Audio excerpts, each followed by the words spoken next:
Bonjour à tous, Dominique Tissier. Nous sommes en direct pour ce Direct Live, le 12e organisé par Arcaneo depuis le 4 mai et auquel vous pourrez d'ailleurs accéder en replay si vous avez participé à cette session. Nous avons l'immense plaisir d'accueillir Pascal Demurger, qui est très pris, très demandé, mais qui est avec nous aujourd'hui. Merci beaucoup d'être avec nous. Charles-Henri, quelques mots peut-être d'introduction ? Oui, merci Dominique. Alors Pascal, on est ravi de vous accueillir. Je sais que vous étiez il y a quelques heures dans un autre événement, donc vous êtes très très sollicité. Vous êtes évidemment diplômé de l'ENA, de l'École nationale d'administration, qui vit encore combien d'années, je ne sais pas. On est en train de se poser la question. Vous avez été administrateur civil, vous avez été directeur adjoint de la filiale Maïf, et puis après vous êtes passé directeur délégué du groupe Maïf en 2006, directeur exécutif du groupe Maïf et directeur général, je crois, sans me tromper, depuis 2009. C'est sauf erreur. Donc un peu plus de 10 ans. Donc, bien, nous sommes ravis. Nous connaissons évidemment toutes les interrogations que vous avez par rapport à l'entreprise. Vous avez écrit un livre que j'ai trouvé personnellement fantastique, sorti il y a à peu près 1 an, et qui est, à mon avis, tout à fait fort à propos par rapport aux conditions que nous connaissons aujourd'hui. Dominique, à toi.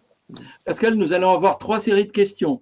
Tout d'abord, la Maïf avant la crise, puis votre réaction à la crise Covid et la construction de l'avenir, en gardant en tête que le thème principal qui est le nôtre est de dire que réconcilier le bien commun avec la performance économique est certainement un enjeu qui nous concerne tous et en tout cas sur lequel vous êtes très en avance et vous avez déjà fait un certain nombre de choses.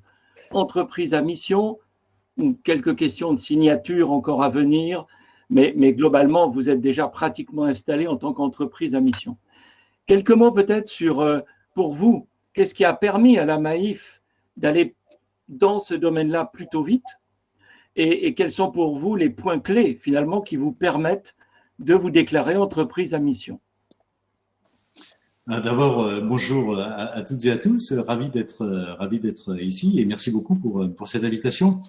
Alors, qu'est-ce qui a permis à la Maïf d'aller sur cette voie? Moi, je pense que l'élément clé en réalité, c'est à la fois le choix que nous avons opéré et, me semble-t-il, la démonstration que nous sommes en train de faire, que l'on peut non seulement réconcilier engagement de l'entreprise et performance, mais que l'on peut même créer un modèle d'entreprise dans lequel l'engagement de l'entreprise nourrit précisément la performance. Et je crois que c'est ce que nous sommes en train de faire à la Maïf. Ça veut dire quoi? Ça veut dire que l'engagement auprès des collaborateurs nourrit leur engagement, leur propre engagement, leur propre investissement et donc la performance collective. Ça veut dire que l'attention portée à ces clients nourrit évidemment leur satisfaction et donc leur fidélité. Ça veut dire que les engagements que l'on prend à l'égard du vaste monde, de la société, de l'écologie, de l'environnement, nourrissent également l'image de marque. Et dans un monde dans lequel l'attente à l'égard de l'entreprise est de plus en plus forte et l'attente du grand public pour que l'entreprise effectivement s'engage et prenne sa part dans la résolution des problèmes que nous connaissons est de plus en plus forte, eh bien forcément cet engagement des entreprises est récompensé en quelque sorte. Donc c'est vraiment l'élément déterminant pour nous, et c'est effectivement le choix que nous avons fait et qui se matérialise par ce passage au statut d'entreprise à mission, qui d'une certaine manière ne change naturellement pas l'engagement que nous avons sur le fond et l'orientation qui est la nôtre, mais vient en quelque sorte sanctionner, couronner cet engagement et lui donner une visibilité, y compris juridique au fond, par l'adoption de ce statut. Vous êtes passé à entreprise à mission ou vous êtes en voie de passer? Non, alors nous serions formellement entreprise à mission si la crise du coronavirus n'était pas passée par là. D'accord. Non, en fait, nous avons été la première grande entreprise française à annoncer notre volonté de devenir société à mission. C'était il y a déjà plus d'1 an, c'était à la fin du mois de mai 2019. On se souvient que la loi Oui, est apparue mi-mai 2019. exact. C'était seulement quelques jours après. Nous avions une convention réunissant à la fois des collaborateurs, mais surtout l'Assemblée générale de la Maïf, l'ensemble de nos élus. Et devant ces 2000 personnes, nous avons annoncé officiellement notre volonté de devenir société à mission.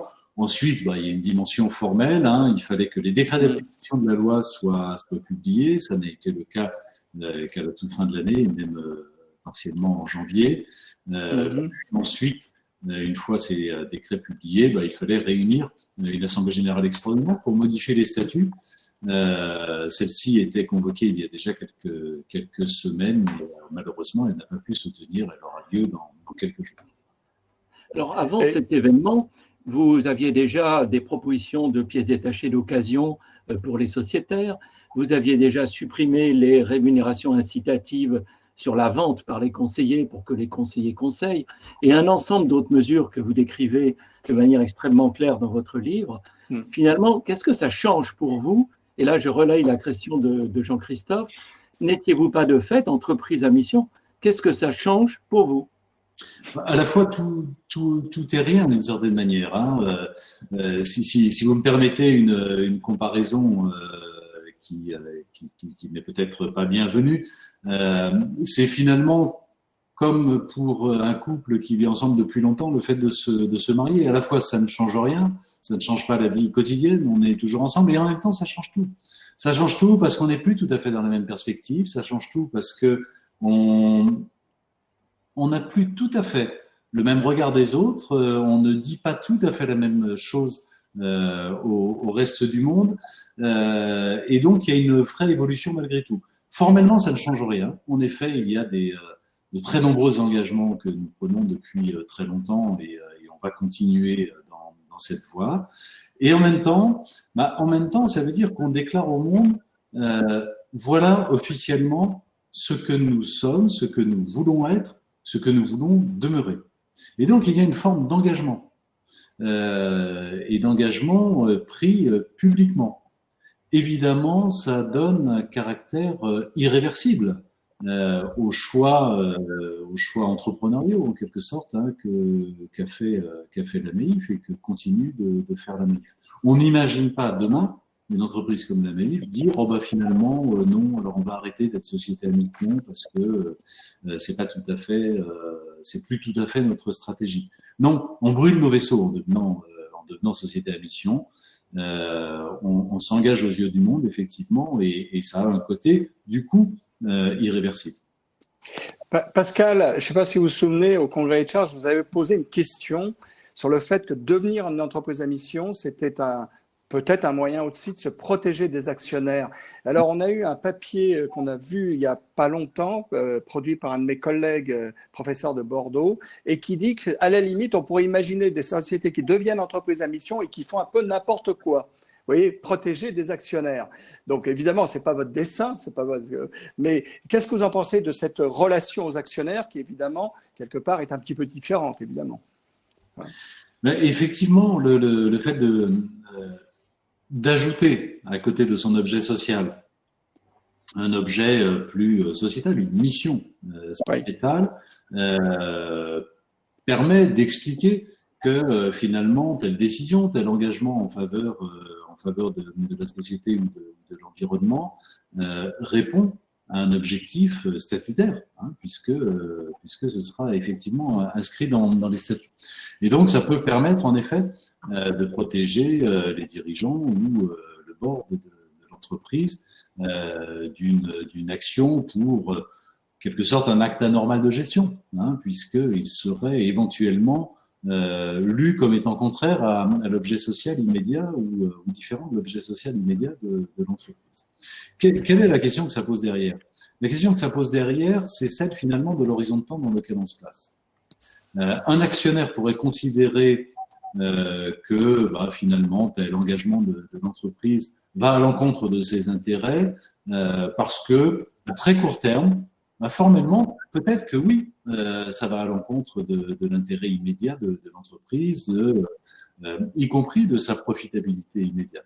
Sauf que à long terme, en réalité, c'est une action qui est extrêmement positive, qui va augmenter à la fois la performance de long terme et la résilience au fond de l'entreprise, et qui va complètement dans l'intérêt de l'entreprise.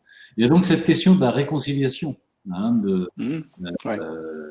Au fond, on voit bien que entre l'entreprise et ses parties prenantes, souvent les intérêts sont contradictoires. Entre l'entreprise et ses salariés, à court terme, les intérêts sont contradictoires. Un salarié va avoir intérêt à négocier des salaires plus élevés, à diminuer son temps de travail ou que sais-je, son niveau d'engagement. Entre l'entreprise et le client, alors dans un domaine comme celui de l'assurance, c'est tout à fait évident, les intérêts de court terme sont contradictoires. L'assureur peut avoir intérêt à vendre n'importe quel contrat, y compris inutile, peut avoir intérêt à mal indemniser un assureur qui a eu un sinistre. On sent bien que le client a les intérêts exactement contraires. Je pense que le long terme, c'est précisément le lieu de réconciliation d'intérêts contradictoires entre les uns et les autres. Parce que à long terme, si je recherche l'épanouissement de mes collaborateurs et que je crée les conditions, j'obtiendrai un meilleur engagement de leur part. Si à long terme, je satisfait mieux les attentes de mes clients, y compris en délivrant un conseil désintéressé, y compris en réglant mieux les sinistres dans le cas d'un assureur, eh bien oui, en augmentant leur fidélité, je sers les intérêts de long terme. Alors, tout cela est vrai, tout cela est bel et bon, mais en même temps, on peut se poser quand même un certain nombre de questions sur ces entreprises à mission. Est-ce qu'on n'est pas devant finalement une communication positive, utile, certes, mais quid du comité des parties prenantes pour la vérification? Quid des critères de cette vérification? Qu'en est-il d'agences éventuelles qui vont certifier finalement l'entreprise à mission? Où en est-on là-dessus? Qu'est-ce qui est solide? Et à cela s'ajoute le discours d'un de nos ministres récents qui dit tous ceux qui ne se seront pas déclarés entreprises à mission seront punis, c'est-à-dire qu'ils n'auront pas droit à des subventions post-Covid. Et là, on voit bien les opportunismes immédiatement s'engouffrer dans cette magnifique porte ouverte. Donc, où en êtes-vous ici sur la solidité de cet engagement et comment est-il vérifié? Et Jean-Christophe rajoute, quelle est votre mission à la Maïf? D'accord. Voilà. Donc ça fait... Finalement, vous allez regretter d'être venu. Vous avez complètement raison. Toujours s'engager, se méfier, d'un engagement factice des entreprises qui est plus destiné à leur communication, à leur image à la réalité de leur impact. S'agissant de l'entreprise à mission, pour l'instant, il faut voir comment les choses vont évoluer. Pour l'instant, moi, j'ai le sentiment que le dispositif est suffisamment contraignant pour décourager celles des entreprises qui ne voudraient le faire que pour la communication et l'image. Vous l'avez dit, il faut d'abord modifier les statuts, c'est pas complètement trivial, il faut une assemblée générale extraordinaire, donc quand même se soumettre au regard de ses actionnaires, ou en tout cas des élus à l'Assemblée générale. Il faut dans ces statuts inscrire une raison d'être. Bon, ça j'allais dire, c'est pas très contraignant d'inscrire une raison d'être, ça n'a pas de portée juridique significative. En revanche, il faut inscrire des objectifs au regard de la mission, et dire clairement, de manière précise, les objectifs les objectifs que je poursuis au regard de cette raison d'être et de cette mission que je m'assigne. Il faut créer les conditions pour les conditions de vérification du respect de ces objectifs, à la fois en interne, en aménageant la gouvernance de l'entreprise et en créant un comité de suivi de la mission avec des membres internes, des membres externes, et dont le rôle va être précisément de suivre la mise en œuvre effective de ces objectifs. Et puis, il faut se soumettre, ce comité de suivi de la mission sera chargé de rédiger un rapport annuel donnant acte de la réalité du suivi de cette mission. Et puis, il faut se soumettre au regard extérieur d'un ETI, un organisme tiers indépendant, donc indépendant complètement de l'entreprise, et qui va vérifier la réalité de la poursuite de la mission. Donc, ce sont avez tout ça à la Maïf, alors. Tout est en place. Alors, tout est en place sous réserve que formellement, nous ne sommes pas encore société à mission puisque nous n'avons pas modifié les statuts. Mais vraiment, oui, tout est prêt, en effet. Donc, ça veut dire quand même que, enfin, vous voyez, il y a quand même un niveau de contrainte relativement élevé, un niveau d'engagement relativement élevé et la garantie, on peut le dire, d'une vérification, y compris externe, de la réalité de ces engagements. Alors, est-ce que tout ça va être détourné? Je ne sais pas vous le dire aujourd'hui, mais en tout cas, on part sur des bases suffisamment contraignantes, je crois, pour éviter le mission washing de la part d'entreprises qui seraient désireuses de faire surtout de la communication. Et alors là, pendant la crise, vous faites des choses remarquables. Hein, dès l'immédiat de la crise, vous décidez de rembourser des sociétaires qui n'utilisent pas leur véhicule. Et ça n'est qu'un élément parmi tant d'autres. Pouvez-vous nous dire tout ce que vous avez fait et qui finalement va donner énormément de sens à cet engagement de raison d'être et d'entreprise à mission?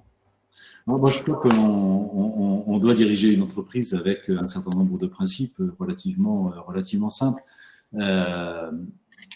Au titre de ces principes, moi j'en avais fixé 2 au début de la crise, hein, lorsque l'annonce du confinement a été faite et que l'on a pris conscience en quelque sorte de la gravité de la crise. Un qui était évident et que bien des entreprises ont pris, qui était priorité absolue à la santé, à la protection des salariés, à la fois la protection de leur santé et donc généralisation dès le 17 mars du travail à distance. Et plus personne dès le 17 mars sur site. Et puis protection également financière, en annonçant d'emblée que quel que soit le statut, et y compris pour les personnes qui seraient en dispense d'activité, il y aurait bien sûr le paiement de 100% du salaire, de la totalité de la rémunération. Ça, c'est la première chose. Et puis, le deuxième principe qui me paraissait être important, c'était de dire il est évidemment hors de question, il serait complètement inimaginable et malvenu, il est totalement hors de question de tirer un quelconque bénéfice de la crise. Et donc, si on refuse de tirer un quelconque bénéfice de la crise, le premier exemple, vous l'avez cité, nous sommes principalement assureurs automobiles. Qui dit confinement dit que les véhicules ne circulent pas pendant une période de 2 mois. Dès le début du confinement, nous en avons tiré une conclusion très simple, c'est que si on ne faisait rien, l'absence d'accidents pendant ces 2 mois allait évidemment créer à notre profit un bénéfice totalement indu, et donc on ne pouvait pas conserver la partie de la prime de l'assurance auto correspondant à cette période et à cette économie sur les sinistres, et on se devait de la rembourser à nos sociétaires, en les encourageant d'ailleurs au passage de ne pas conserver cette somme pour eux-mêmes, mais de la reverser à 3 causes que l'on avait identifiées en regard de la crise sanitaire, la Fondation des hôpitaux de Paris de France. Pascal, ce reversement correspond à quelle proportion du résultat? Ce remboursement de prime, on l'a calculé en fonction de l'économie que nous allions réaliser sur une période de 2 mois. Il s'élève à un peu plus de 100 millions d'euros, à mettre en regard des résultats de la Maïf l'an dernier et l'année précédente qui étaient de 125 millions d'euros, donc la quasi-totalité de nos résultats annuels. Ah oui, c'est quand même important. Oui, c'est significatif pour nous. Oui. Alors, et Dominique parlait d'autres actions, parce que ça a été la plus visible, peu imitée par les concurrents, d'après ce que je comprends. L'euphémisme. Oui, c'est ça. Ou certains attendent la fin de l'année, quoi. Sans doute. Voilà. Et d'autres actions qui étaient, je crois, assez exemplaires. Oui, alors il y a eu beaucoup d'actions. On va peut-être pas toutes les citer. L'une d'entre elles, par exemple, a consisté, on avait pendant la période du confinement en moyenne à peu près 2000 personnes qui étaient dans le chômage technique, qui ne pouvaient pas travailler. Moi, j'ai décidé de renoncer au bénéfice du dispositif de chômage partiel mis en place par l'État, au terme duquel on pouvait bénéficier d'une prise en charge importante de la rémunération de ces personnes. je considérais que ce dispositif avait été mis en place pour celles des entreprises qui, sans cette aide, auraient été obligées de licencier. Ça n'est pas le cas, ça n'aurait pas été le cas de la Maïf, et donc j'ai considéré qu'on n'était pas prioritaire. Et j'ai préféré renoncer à cette aide. Voilà, on a mis en place beaucoup de soutien pour l'ensemble de nos fournisseurs, de nos partenaires, par exemple l'ensemble des garagistes ou des entreprises du bâtiment qui interviennent pour le compte de nos sociétaires en cas de sinistre.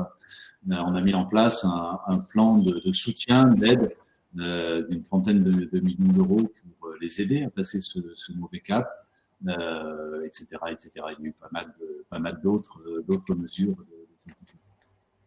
Et alors, tout le personnel, tout l'encadrement vous suit à la Maïf, quand on est tous positifs. Chez vous, il n'y a pas de râleurs, il n'y a pas d'opposants. C'est formidable, non? Alors, je ne sais pas si c'est formidable et s'il n'y a pas de râleurs. Ce dont je peux témoigner quand même, c'est que on ressort de cette période de confinement et de cette crise avec un niveau d'adhésion et de soutien, alors notamment en interne de la part des 8000 collaborateurs de l'entreprise, qui est juste incroyable. J'ai reçu des centaines et des centaines de messages de remerciements en fait, de gens exprimant leur fierté de travailler à la Maïf, de leur fierté de travailler dans une entreprise capable de prendre des décisions de cette nature. Ça donne du sens en réalité au travail quotidien de chacun, et c'est complètement essentiel.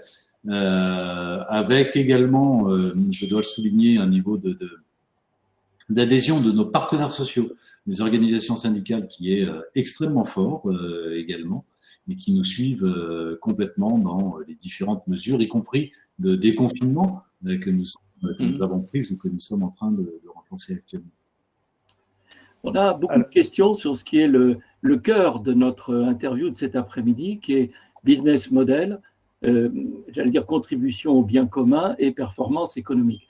Fabien de Gezer nous dit: les entreprises solidaires inventent-elles de nouveaux business models qui permettent d'être à la fois plus solidaires et plus rentables, ou bien inventent-elles des business models qui limitent la réduction de valeur financière? Sa conclusion étant de dire: les business models ont-ils vocation à transférer de la valeur à d'autres parties prenantes ou de créer davantage de valeur pour toutes les parties prenantes? Comment vous réagissez là-dessus, et quel est le degré de transférabilité du modèle Maïf, qui est un modèle quand même de petit peu particulier, à d'autres entreprises? C'est une question fondamentale, c'est même la question de cœur en réalité. Est-ce qu'on est capable de créer de la performance, ou est-ce que c'est juste un sujet de partage de la valeur créée éventuellement au détriment de l'entreprise? Moi, je voudrais dire plusieurs choses là-dessus. D'abord, je suis dirigeant d'entreprise, animé évidemment par une éthique de responsabilité. Ma responsabilité première, je ne ferai rien qui aille à l'encontre de cette responsabilité, c'est bien sûr la pérennité de l'entreprise, la pérennité de ses emplois, et donc à la fois la résilience sur le long terme, mais aussi la performance sur le court terme de l'entreprise que je dirige. Lorsque Henri rappelait tout à l'heure que je dirige le groupe Maïf depuis 2009, ça fait 11 ans. En 11 ans, nous avons multiplié les résultats, et je parle bien du bénéfice final, du résultat annuel de l'entreprise par 15 environ. Et on a multiplié le résultat par 15, alors même que l'on augmentait environ d'un tiers de moins que la moyenne de nos concurrents nos tarifs annuels, nos tarifs d'assurance. Donc ça veut dire qu'en termes de performance, on peut concilier engagement de l'entreprise et performance, c'est clair. Je pourrais oublier les exemples et les KPI pour essayer de le démontrer, tout simplement en étant un peu imaginatif et en arrivant à trouver un alignement entre les intérêts des différentes parties prenantes et l'intérêt de l'entreprise. Moi, j'ai la conviction que ce que la Maïf est en train de démontrer en créant un modèle d'affaires un peu particulier, j'ai la conviction que c'est généralisable dans n'importe quel secteur économique, avec n'importe quel type d'entreprise, n'importe quelle structure juridique. Je le disais tout à l'heure, la seule condition c'est d'accepter d'avoir une préférence pour le long terme par rapport au court terme. À très court terme, en effet, on peut être conduit à faire des choix qui paraissent un peu contre-intuitifs et aller à l'encontre de la performance. À long terme, ça va toujours dans le sens de la performance, à condition de le faire, j'allais dire à fond, de manière presque un peu radicale, et de le faire de bonne foi, de le faire de manière sincère. Autrement, on fait des choses simplement pour la poudre aux yeux, pour la communication, pour l'image, et ça n'a aucune efficacité. Alors, je peux prendre des exemples concrets si vous le souhaitez, hein, et si Oui, vous avez le temps. Bah, les exemples concrets, c'est quoi? C'est d'abord en termes de management. Ça passe d'abord par là. Imaginez un dirigeant d'entreprise qui, un jour, dise de manière sincère, bah, aujourd'hui, dans notre management, dans la manière que l'on a d'exercer un leadership sur l'ensemble des collaborateurs et d'essayer de les mettre en mouvement. Notre objectif, ça ne va plus être l'efficacité opérationnelle. Notre objectif, ça ne va plus être d'essayer d'améliorer l'efficacité collective, la productivité ou que sais-je.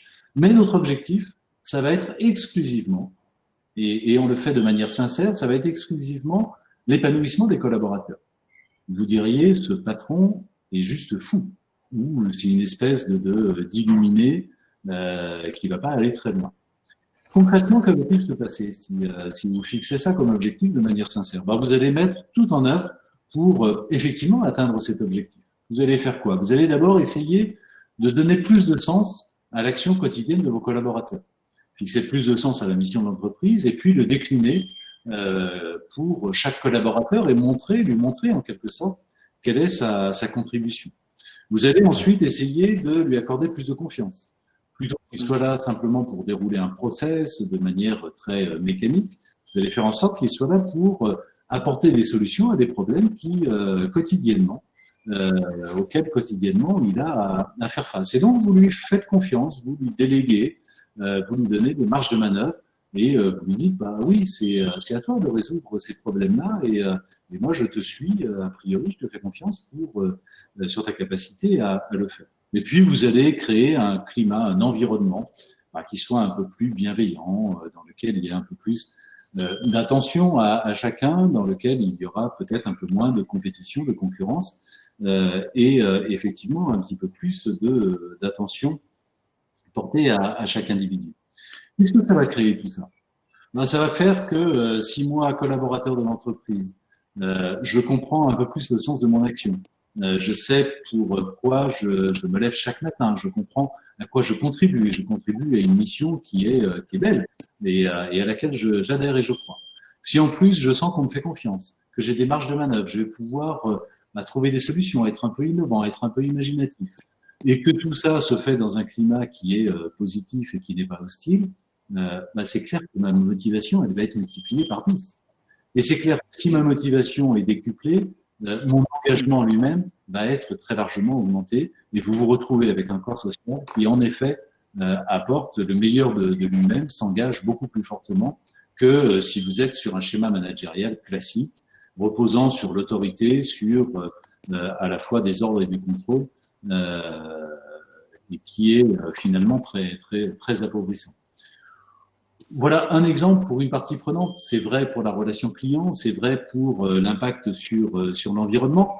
Dans un contexte dans lequel l'attente des gens, qu'ils soient consommateurs, qu'ils soient salariés ou futurs salariés, qu'ils soient épargnants éventuellement, investisseurs, l'attente des gens est qu'effectivement l'entreprise s'engage de plus en plus fort fortement. Et aujourd'hui, les consommateurs le disent clairement dans toutes les études que l'on voit. 80% d'entre eux disent moi je préfère consommer auprès d'une entreprise sincèrement et réellement engagée plutôt qu'auprès d'une entreprise qui se comporte mal. Demain, ce sera un enjeu totalement essentiel et je pense que les dirigeants qui n'ont pas ça en tête prennent des risques majeurs pour l'avenir de leur entreprise. À ce propos, et en enchaînant directement par rapport à ce que vous évoquez, vous êtes consulté par beaucoup de dirigeants, notamment par des dirigeants du CAC qui viennent vous voir. Naïf, qu'est-ce qui se passe? Comment faites-vous? Quelle est, selon vous, leur préoccupation? Qu'est-ce qui les limite pour aller vers l'entreprise à mission? Qu'est-ce qui les gêne? Et est-ce qu'ils ont envie d'y aller au fond? Quel est votre diagnostic là? Vous avez une position unique pour le dire. Alors, le diagnostic, il est évidemment très, très varié selon de qui on parle. Il y a évidemment des dirigeants d'entreprise qui ont clairement perçu qu'il y avait quelque chose, ont clairement perçu qu'il y avait peut-être un risque à ne pas montrer plus d'engagement, un risque à ne pas modifier le comportement de l'entreprise de manière profonde dans son activité même, mais qui ont plutôt une vision, j'allais dire, opportuniste de ces évolutions et pas nécessairement une volonté très sincère de s'engager. Il y a d'autres dirigeants, de plus en plus nombreux, je crois, qui ont par ailleurs effectivement une motivation très forte et qui ont conscience que si l'entreprise ne prend pas sa part de la résolution des problèmes du monde, on n'ira jamais au bout de ces problèmes et que l'entreprise se doit d'agir en complément. Donc il y a clairement les deux postures, des postures plutôt opportunistes, des postures plutôt relativement sincères.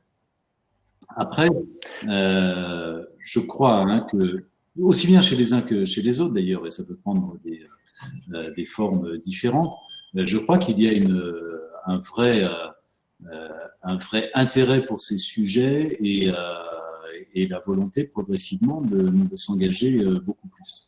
Est-ce que ça peut aller, notamment pour des entreprises du CAC, jusqu'à devenir société à mission? C'est évidemment compliqué. Il y en a une aujourd'hui qui a annoncé qu'elle allait devenir société à mission, et on n'est pas surpris. C'est Danone et on a très régulièrement avec Emmanuel Faber évidemment des échanges sur le sujet. Ceci étant, pour une entreprise du CAC, c'est compliqué. C'est compliqué parce que ça dépend de la structure de son actionnariat, ça dépend si au sein de l'actionnariat il y a éventuellement des actionnaires un peu plus activistes qui éventuellement remettraient en cause l'orientation de l'entreprise. Prendre le risque de réunir une assemblée générale extraordinaire, c'est évidemment complexe pour une entreprise cotée. Donc évidemment, ils peuvent être incités à la prudence. En revanche, moi, ce dont je peux témoigner, c'est depuis un an maintenant, ce mouvement assez général de prise de conscience des dirigeants que non, on ne peut pas continuer comme avant et oui, il faut absolument réformer la manière de se comporter des entreprises. Ça devient quelque chose d'assez général. Alors, Pascal, j'ai une question par rapport à ce que j'ai entendu tout à l'heure dans l'événement auquel vous avez participé. Quand on a entendu, mais je crois que vous aviez dû quitter l'événement, mon collègue Isaac Getz a parlé de l'entreprise altruiste. Mm-hmm. Et il a affirmé, je voudrais avoir votre sentiment, il a affirmé que l'entreprise altruiste, selon lui, qu'il a décrit dans son dernier ouvrage, c'est l'entreprise qui met en avant la valeur sociale et pas tellement la valeur économique. Et en utilisant d'ailleurs une phrase, on ne peut pas courir 2 lièvres à la fois. Est-ce que c'est possible pour vous? Est-ce qu'une entreprise peut être altruiste et avoir seulement une valeur sociale, en quelque sorte, sans se préoccuper de la valeur économique? Vous voyez ce que je veux dire? Et d'ailleurs, il y a plusieurs questions qui reprennent un peu je veux dire, on va y revenir aux questions qui arrivent dans le chat. Et qu'est-ce que vous en pensez? Est-ce qu'on peut être uniquement fondé sur une valeur sociale ou alors, vous voyez? Alors, qu'est-ce que vous en pensez? On ne peut pas être exclusivement fondé sur une valeur sociale au détriment de la valeur économique. Ça, j'en suis convaincu. Et je le disais, moi, j'ai une éthique de responsabilité. Ma responsabilité me pousse évidemment la pérennité de l'entreprise, et l'entreprise ne sera pas pérenne si elle n'a pas un niveau de rentabilité suffisant, c'est clair. En revanche, je pense que, et c'est ce qu'il y a derrière cette idée d'entreprise altruiste que poursuit Isaac Getz, en revanche, je pense que c'est par la valeur sociale que l'on peut aussi créer la valeur économique. D'accord. C'est ça. Donc c'est le lien. C'est ça tout l'enjeu, et c'est pas une opposition, et c'est pas une question simplement de partage de la valeur. On n'est pas dans un monde fermé. Moi, quand je suis arrivé à la Maïf, j'ai été très marqué par 2 choses. J'ai été très marqué d'abord parce que c'est une entreprise dans laquelle, au sein même des instances de gouvernance, au sein de la direction générale ou au sein du board, du conseil d'administration, se posaient en permanence des questions d'ordre éthique. Et j'étais très surpris parce que moi, je connaissais pas le monde mutualiste, je connaissais pas la Maïf, j'arrivais dans une entreprise que je croyais être une entreprise relativement classique et j'étais assez surpris qu'on se pose de manière aussi systématique. C'est pas complètement trivial et habituel. Et puis la deuxième surprise qui a été la mienne, c'est de voir que au fond, je m'en suis pas rendu compte tout de suite, mais au bout de quelques années, je me suis rendu compte qu'en réalité, ces sujets, ces questions éthiques étaient systématiquement posées en termes d'opposition par rapport à la performance économique. Et donc sur tout sujet, par exemple, je sais pas moi, la tarification annuelle, il y avait les tenants d'une posture un peu plus éthique et donc, par exemple, de prévoir un système de tarification qui soit plus solidaire. Et puis il y avait les tenants d'une posture plus économique et, par exemple, favorable en l'occurrence à un système de tarification qui discrimine un peu plus les individus pour être un peu plus dans le marché et dans la concurrence.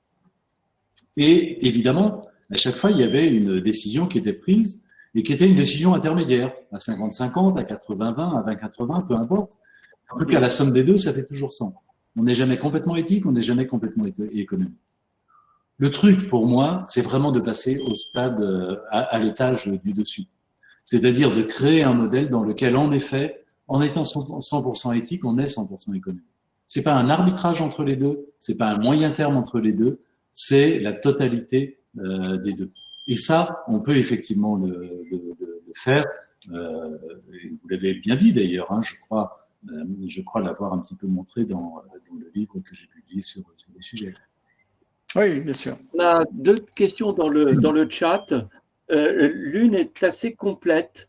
Elle revient sur la répartition du profit, hein, en évoquant le 3/3 de l'époque de M. Sarkozy, un tiers salarié, un tiers investisseur, interinvestissement, intercapital.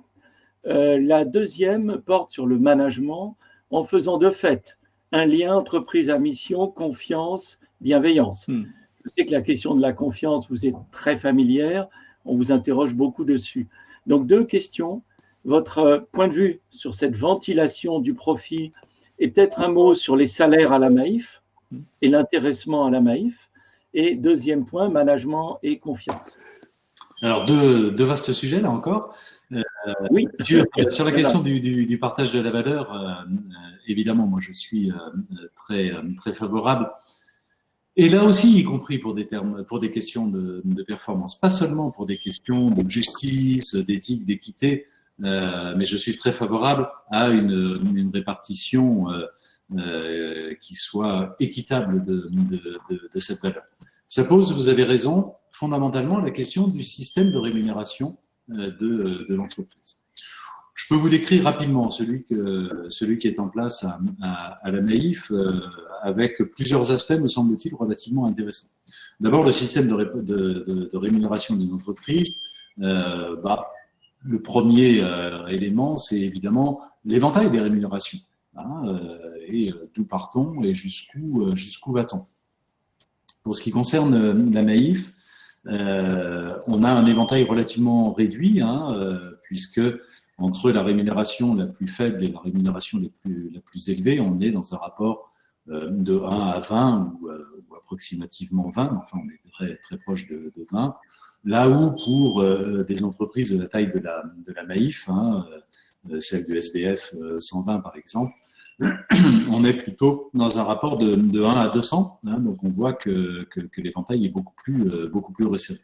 Avec par ailleurs un salaire minimal à la Maïf qui est sensiblement supérieur au SMIC, de l'ordre de 500 € de plus que le SMIC mensuellement. Donc ça c'est le premier élément. Le second élément, vous l'aviez cité tout à l'heure, c'est l'absence de bonus ou de commissionnement pour les commerciaux de la Maïf en fonction des ventes qu'ils réalisent. Moi, j'incite notre réseau commercial à finalement délivrer un conseil qui va dans l'intérêt du client, dans l'intérêt du sociétaire ou du prospect. Évidemment, ce conseil ne peut pas être désintéressé si, par ailleurs, le commercial a un intérêt financier personnel à vendre plutôt tel contrat que tel autre ou à vendre à tout prix, en tout cas, un contrat. On ne peut pas être complètement schizophrène. Et donc, j'ai décidé de supprimer toute idée de variable ou de bonus pour les vendeurs, pour les commerciaux. En revanche, il y a un accord d'intéressement d'entreprise qui est important, hein, puisque en moyenne, ça représente généralement un intéressement individuel de l'ordre de 4 000 € par personne, donc c'est quand même quelque chose de significatif. Cet accord d'intéressement, il a au moins 2 caractéristiques relativement fortes. La première caractéristique repose sur la nature des indicateurs que nous avons mis en place. Il y a 4 familles d'indicateurs correspondant finalement aux 4 parties prenantes. Il y a d'abord une famille d'indicateurs relatifs à l'épanouissement des collaborateurs. Et donc, on mesure le niveau d'épanouissement des collaborateurs par un certain nombre de mesures très objectivées, hein, très quantifiables, et ça fonde une partie de l'intéressement. Le deuxième indicateur, c'est le niveau de satisfaction de nos clients. Là aussi, par des enquêtes, par des mesures tout à fait objectivables et quantifiables. Le troisième famille d'indicateurs, c'est l'engagement en faveur de la société, le niveau d'impact que l'on peut avoir. Et puis la quatrième famille d'indicateurs, et seulement la quatrième, c'est la performance de l'entreprise. Et pourquoi ça n'arrive qu'à la fin? Parce que précisément la performance de l'entreprise se nourrit des 3 autres familles d'indicateurs. Donc on voit que le pilotage même de l'entreprise repose sur chacun de ces types d'indicateurs. Et puis la deuxième caractéristique de cet accord d'intéressement, c'est que une fois que l'intéressement est déterminé par direction de l'entreprise en fonction de ces indicateurs, sa répartition est uniforme, quel que soit le niveau de salaire. C'est-à-dire que ça n'est pas un pourcentage du salaire, mais c'est un montant équivalent pour chacun. Parce que moi, je pars du principe que oui, il y a une hiérarchie des salaires en fonction des responsabilités et des compétences. En revanche, tout le monde contribue de la même manière à la performance de l'entreprise, quel que soit son métier dans l'entreprise, et donc chacun doit en tirer les mêmes bénéfices en quelque sorte. Il y avait la question sur la confiance. Ah oui, pardon. Et management. Ah ben, la question sur la confiance, elle est complètement au cœur du management de la Maïf. Moi, je considère que toute la question d'un manager, finalement, ou la question d'un dirigeant, c'est celle de l'impact que l'on peut avoir sur un corps social. C'est celle du leadership que l'on est capable d'exercer. Or, le leadership, c'est quoi? C'est la capacité que l'on a à créer une dynamique dans le corps social, à entraîner un corps social, à entraîner une équipe, quelle que soit la taille de cette équipe. C'est ça notre job. Qu'on soit dirigeant ou qu'on soit manager, notre job, fondamentalement, c'est ça. C'est de créer cette dynamique, d'exercer ce leadership et de mettre en mouvement ceux avec qui on travaille. Il y a 2 manières de le faire. Soit on le fait avec le bâton et la carotte, tu seras récompensé si tu te mets en mouvement, tu seras sanctionné si tu ne bouges pas assez vite. Moi, je crois que c'est extrêmement appauvrissant. Ça joue sur des ressorts qui sont quand même très pauvres et c'est très faiblement motivant. Ou alors, on cherche à créer une motivation qui est forte. On cherche à à faire reposer le leadership sur l'envie que l'on est capable de générer chez l'autre, hein, et chez l'ensemble de ses collaborateurs. Et pour ça, on a évidemment besoin de la confiance. On ne peut pas créer de l'envie si on ne fait pas confiance. C'est la condition première. Et que se passe-t-il quand on fait confiance? Quand on fait confiance, ça veut dire qu'on lâche un peu prise, ça veut dire que l'on délègue, ça veut dire qu'on accepte de ne pas faire soi-même, ça veut dire qu'on accepte de ne pas contrôler, de ne pas regarder au-dessus de l'épaule de son collaborateur. Et que se passe-t-il? Au miracle, eh bien, en général, il fait ce qu'il a à faire beaucoup mieux que si on lui fait pas confiance. On est surpris par les résultats que l'on obtient. Donc la confiance est à la fois à la base de la motivation. Il peut pas y avoir de motivation et donc pas de dynamique collective s'il n'y a pas de confiance. Et c'est également à la base de la performance, parce que quand on fait confiance, les gens donnent le meilleur d'eux-mêmes. Et quand ils donnent le meilleur d'eux-mêmes, les résultats que l'on obtient sont juste époustouflants. Merci Pascal. Alors évidemment, on a passé toute cette épreuve. Vous aviez déjà cette fondation qui a été évoquée tout à l'heure par Dominique. Maintenant, qu'est-ce que vous allez faire dans le futur? Est-ce que vous avez appris des choses différentes durant cette période un peu compliquée? Et est-ce qu'il y a une traduction, par exemple, sur des modes managériaux, des modes d'animation managériale un petit peu différents? Et surtout avec cette histoire de télétravail, dont tout le monde dit que ça sera le modèle de demain. Je ne sais pas si vous y croyez. Enfin, voilà. Alors, on a appris beaucoup de choses, forcément, hein, pendant cette période. Enfin, le monde a été tellement bouleversé. Les dogmes les plus établis ont été tellement remis en cause. Les certitudes les plus ancrées ont été tellement interrogées que, évidemment, il y a énormément d'enseignements. On s'est rendu compte d'abord que le monde dans lequel nous vivions était profondément vulnérable. On n'avait pas toujours conscience, hein, jusqu'à présent, de la vulnérabilité de notre monde. Je crois que ça, c'est quand même une indication extrêmement forte, y compris en termes managériels. Qui dit vulnérabilité dit nécessairement en face prendre soin, être attentif, être présent. Moi, une des grandes leçons managériales de cette période, ça a été de me rendre compte que plus les gens sont à distance et plus il faut être présent, plus ils sont éloignés et plus il faut être là. Hein, chaque semaine, de manière systématique, tout seul dans mon salon, j'enregistrais une vidéo que j'envoyais aux 8000 collaborateurs de l'entreprise. Et ça a eu un effet absolument prodigieux de reconnaissance, de sentiment que oui, je m'intéressais à eux, que j'étais attentif, que je prenais soin d'eux et que j'y attachais de l'importance. Donc déjà, hein, pour moi, la première chose, c'est oui, bien sûr, ça nous conforte dans cette dimension humaine essentielle quand on veut exercer effectivement un leadership. Il faut que les gens aient conscience, sentent très profondément cette dimension humaine. Ensuite, bien sûr, on va apprendre de modalités. Vous avez parlé du travail à distance. Du jour au lendemain, il a fallu mettre, et véritablement du jour au lendemain, quasiment d'une heure sur l'autre, il nous a fallu mettre l'ensemble des salariés en travail à distance, dans des conditions un peu rocambolesques parfois, et on s'est aperçu que ça pouvait marcher. Bien sûr, il y aura des leçons à en tirer, dans les deux sens d'ailleurs. Oui, la généralisation d'un télétravail est possible, techniquement, opérationnellement. Non, ça n'est pas la panacée universelle. Une entreprise, c'est d'abord une collectivité, c'est d'abord une communauté humaine, et il y a besoin de liens, il y a besoin de relations sociales. Depuis le début du confinement, il y a à peu près 1 millier de personnes qui sont retournées chez nous sur site. J'ai rencontré depuis des dizaines et des dizaines de collaborateurs qui étaient revenus sur site. Tous, de manière unanime, m'ont dit une chose, c'est « Merci, Monsieur Demurger, merci de nous avoir autorisés à revenir sur les sites. » Là où on craignait que, par peur, etc., il y ait énormément de résistance, en réalité, ils sont tellement contents de revenir sur site. Donc il y a des enseignements dans les deux sens.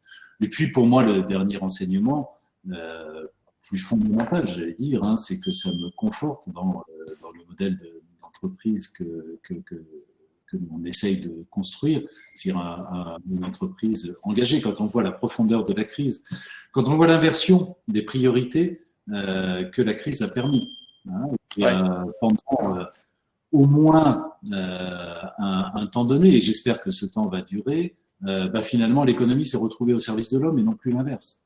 Le quoi qu'il en coûte du président de la République dit bien cela, priorité à la santé, quoi qu'il en coûte au plan économique. Ça veut dire que oui, on est capable aussi de penser le monde un peu différemment et de remettre en effet l'économie au service de l'homme et de l'environnement.